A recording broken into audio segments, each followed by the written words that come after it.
சென்னை வியாசர்பாடியில் உள்ள housing board குடியிருப்பில் அடிப்படை வசதிகள் இல்லை என அடுக்கடுக்காக குற்றம் சாட்டுகின்றனர் அப்பகுதி மக்கள்.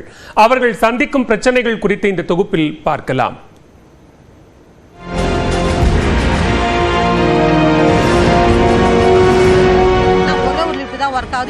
சுத்தமா 8வது மலையில நடந்து வர முடியுமா? எல்லாத்தையும் திருடுறாங்க வண்டி இதெல்லாம். சொன்னா வருவாங்கம்மான்றாங்க. தமிழகத்தில் குடிசை பகுதிகளில் வாழும் மக்களின் வாழ்க்கை தரத்தினை மேம்படுத்த 1970ஆம் ஆண்டு தொடங்கப்பட்டது தமிழ்நாடு நகர்ப்புற வாழ்விட மேம்பாட்டு வாரியம். முதலில் சென்னையில் மட்டுமே இயங்கிய நிலையில் 1984ஆம் ஆண்டு முதல் தமிழகத்தின் பிற பகுதிகளுக்கும் படிப்படியாக விரிவாக்கம் செய்யப்பட்டது. இத்திட்டத்தின் மூலம் தமிழகத்தில் பல லட்சம் குடும்பங்கள் பயனடைந்து வருகின்றன.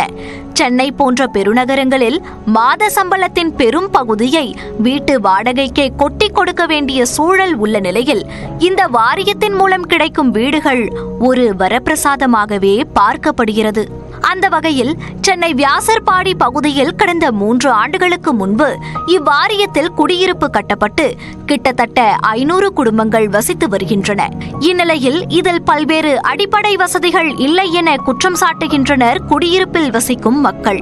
குறிப்பாக 13 அடுக்குகள் கொண்ட இக்குடியிருப்பில் லிப்ட் வசதி பெரிய அளவில் இல்லை எனவும் அடிக்கடி அவை பழுதாவதால் தினசரி சிரமம் அடைவதாகவும் தெரிவிக்கின்றனர். ஒரே ஒரு லிப்ட் தான் ஒர்க் ஆகுது. இல்ல சுத்தமா 8வது மலையில நடந்து வர முடியுமா? 8வது மலையில கீழே நடந்தே தான் வரேன் நான்.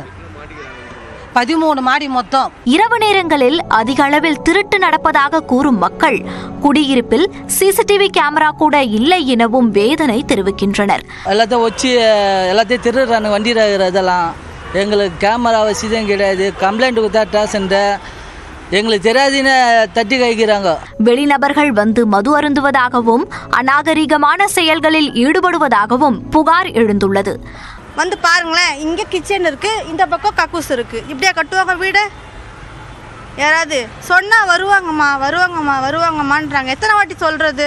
அதே போல வாட்டர் டேங்குகள் திறந்த வெளியில் கிடப்பதால் புழுக்கள் கலந்து சுகாதாரமில்லாமல் தண்ணீர் வருவதாகவும் வேதனை தெரிவிக்கின்றனர். இதனிடையே லிப்ட் வசதி சரி செய்து இருப்பதாகவும் மற்ற பிரச்சனைகளை ஒரு வாரத்திற்குள் முடித்து தருவதாகவும் அதிகாரிகள் உறுதியளித்துள்ளதாக கூறப்படுகிறது.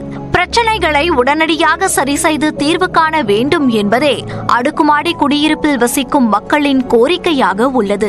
நியூஸ் 18 தமிழ்நாடு செய்திகளுக்காக ஒளிப்பதிவாளர் ஆனந்துடன் லிபிகா பழனிவேல்.